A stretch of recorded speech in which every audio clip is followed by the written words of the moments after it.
Tere, mina olen Uku ja täna räägin natukene tõukerataste hoiustamisest. Et näiteks kui sa lähed kuskile reisile pikemaks ajaks või ei taha talvel sõita tõukerattaga, siis mida tuleks teha ja mida tasuks jälgida.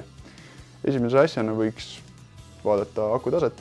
Kui sul on aku näiteks täiesti täis, siis võiksid minna kohe sõita tõukeratta umbes pooltühjaks ja kui aku on täiesti tühi, siis võiksid panna laadida umbes pooltäis. Järgmise asjana siis pärast sõitu võiks vaadata, et teed masin ilusti puhtaks ja kuivaks ja et ka mingeid muid vigastusi pole. Ja siis tasuks lahti ühendada igasugused lisavarustused, tuled, asjad, mis sul võivad olla masina külge ühendatud, mis tarbivad kogu aeg elektrit. No nii, ja miks siis ei või akut jätta täiesti tühja või täiesti täis olekus seisma? Kui aku on täiesti tühi, siis võib aku pinge talve jooksul veelgi langeda ja siis kevadel ootab ees paha üllatus, kus tõukeratas ei lähegi käima. Kui ta on täiesti täis, siis see on küll vähem halb, aga võib ikkagi tekkida hiljem probleeme näiteks aku mahutavusega. Et kuldne kesktee on ikkagi hoida seda poole peal ja see on akule kõige parem. Talvel võiks ka umbes iga 1-2 kuu tagant kontrollida aku pinget ja vajadusel laadida, et aku oleks ikkagi poole võrra täis. Ja kindlasti ei tohiks masinat jätta ka talveks seisma nii, et ta on kogu aeg laadijaga ühendatud.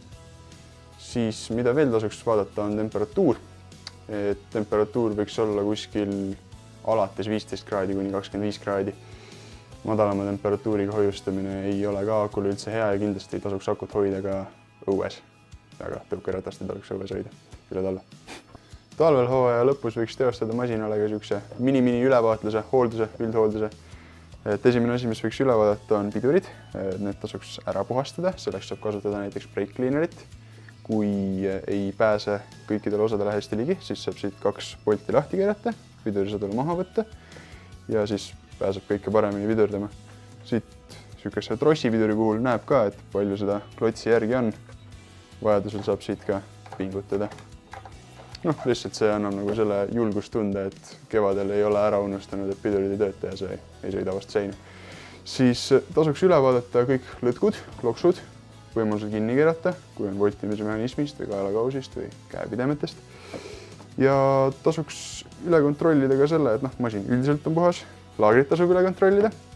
Ja selles mõttes saate ka masina tegelikult tuua meie juurde üldhooldusesse, et siis vaatame kõik asjad professionaalselt ise üle ja siis on süda rahul ja säästate ka enda aega. Siis loodan, et saite siit nüüd igasuguseid kasulikke nippe endale kõrva taha panna, mida masinaga enne talveks hoiustamist teha.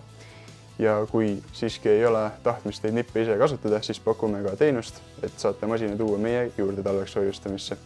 Siis vaatame ta, kõigepealt teeme talle korraliku hoolduse, teeme kõik korda, jätame ta talveks seisma ja siis talvel ka iga perioodiliselt iga natukese aja tagant kontrollime masinad üle, et aku pinge oleks korras. Ja siis saate kevade saabudes kohe uksest 100-ga välja põrutada.